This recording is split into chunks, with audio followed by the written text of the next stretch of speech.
Assalamualaikum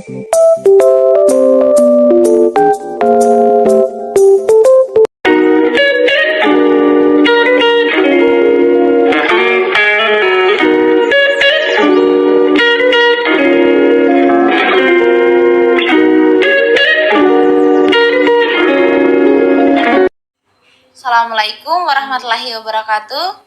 Kami dari kelompok 8 yang beranggotakan Rufaidah Ansyaria Udo, Nelly Indayani, Ramona Immanuela, Ningrat Permatasari, dan Laude Muhammad Zulfikri.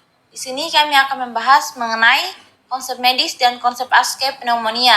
Pertama-tama kita akan bahas terlebih dahulu konsep medis pneumonia. Yang pertama itu definisi pneumonia.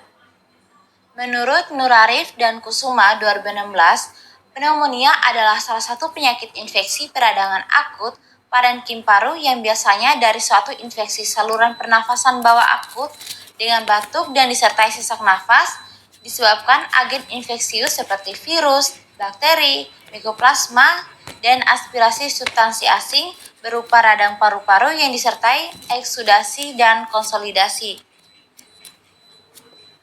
Kemudian, kedua, etiologi pneumonia. Penyebab infeksi terjadi melalui droplet dan sering disebabkan oleh Streptococcus pneumonia, melalui selang infus oleh Staphylococcus aureus, sedangkan pada pemakaian ventilator oleh P. aeruginosa dan Enterobacter, dan pada masa kini terjadi perubahan keadaan pasien seperti kekebalan tubuh dan penyakit kronis, populasi lingkungan, penggunaan antibiotik yang tidak tepat. Setelah masuk ke paru-paru, organisme bermultiplikasi dan jika telah berhasil mengalahkan mekanisme pertahanan paru, terjadilah pneumonia. Menurut Nur Arif dan Kusuma 2016, selain di atas, penyebab terjadinya pneumonia sesuai penggolongannya yaitu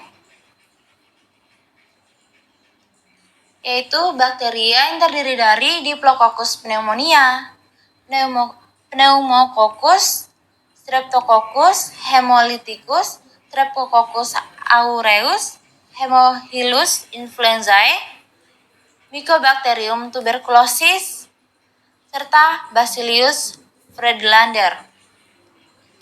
Kemudian virus terdiri dari respiratory syncytial virus, adenovirus, virus sitomegalitik, virus influenza.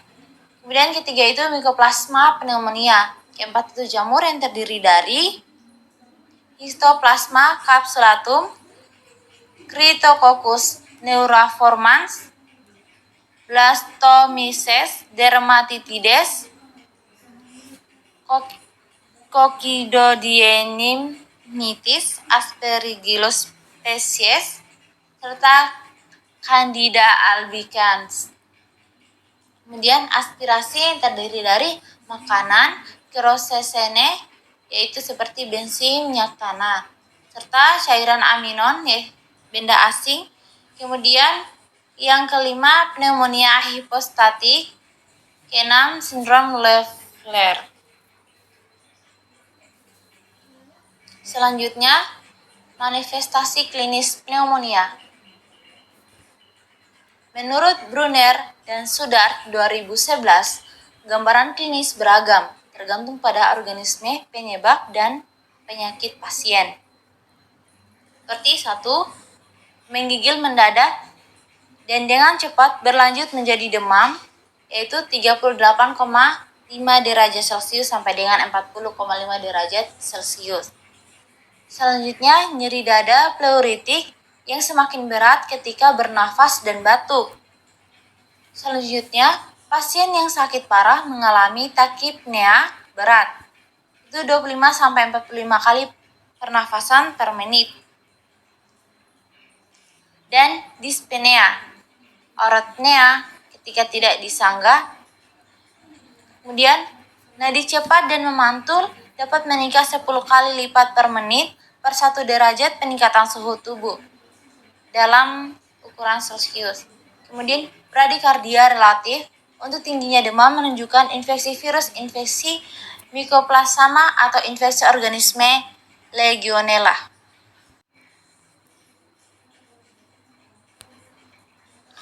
Selain gejala di atas, ada juga gejala lainnya yaitu infeksi saluran nafas atas, sakit kepala, demam derajat rendah, nyeri pleuritik, mialgia, ruam, faringitis.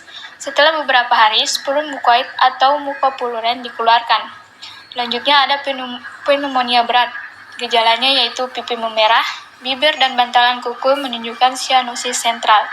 Selanjutnya ada sputum purulen, yang dimana gejalanya berwarna seperti karat, bercampur darah, kental, atau hijau, bergantung pada agens penyebab.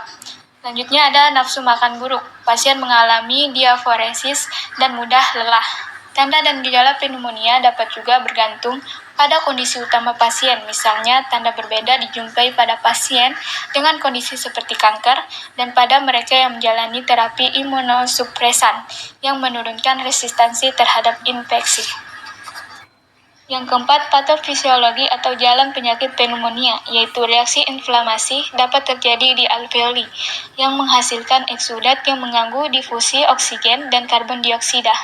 Bronkospasme juga dapat terjadi apabila pasien menderita penyakit jalan napas reaktif.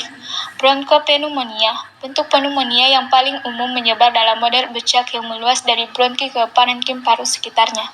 Pneumonia lobar adalah istilah yang digunakan jika pneumonia mengenai bagian substansial pada satu atau lebih lobus. Pneumonia disebabkan oleh berbagai agen mikroba di berbagai tatanan. Organisme yang biasa menyebabkan pneumonia adalah Pseudomonas aeruginosa dan spesies Klebsiella, Staphylococcus aureus, Haemophilus influenzae, Staphylococcus pneumoniae, dan Bacillus gram-negatif, jamur, dan virus, yang paling sering pada anak-anak, menurut Brunner dan Sudra tahun 2011. Yang kelima yaitu komplikasi pneumonia. Komplikasi pneumonia menurut Miss Nadiarli tahun 2008, komplikasi yang dapat terjadi pada klien yang terkena pneumonia adalah abses paru, edusi pleural, emfisema, gagal napas, perikarditis, meningitis, atelektasis, hipotensi, delirium, asidosis metabolik, dan dehidrasi. Yang keenam, penata laksanaan pneumonia. Kepada penderita yang penyakitnya tidak terlalu berat, bisa diberikan antibiotik per oral dan tetap tinggal di rumah. Penderita yang lebih tua dan penderita dengan sesak napas atau dengan penyakit jantung atau penyakit paru lainnya harus dirawat dan antibiotik diberikan melalui infus. Mungkin perlu diberikan oksigen tambahan, cairan intravena, dan alat bantu napas mekanik. Kebanyakan penderita akan memberikan respon terhadap pengobatan dan keadaannya membaik dalam waktu 2 minggu. Penata laksanaan untuk pneumonia bergantung pada penyebab. Antibiotik diberikan sesuai hasil kultur, menurut Nur Arif dan Kusuma tahun 2016.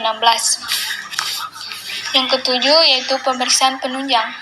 Menurut Miss Nadiarli tahun 2008, pemeriksaan penunjang yang dapat dilakukan pada klien penderita penyakit pneumonia adalah melalui sinar X, GDA, GDL leukositosis, LED meningkat, fungsi paru hipoksia, volume menurun, tekanan jalan nafas meningkat, dan komplain menurun.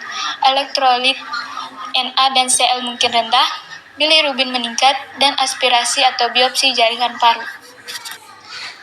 Baik, itulah tadi penyampaian kami tentang konsep medis pneumonia. Semoga bermanfaat dan kami ucapkan terima kasih atas perhatiannya dan kami akhiri dengan ucapan kata wabillahi taufiq wal hidayah. Wassalamualaikum warahmatullahi wabarakatuh.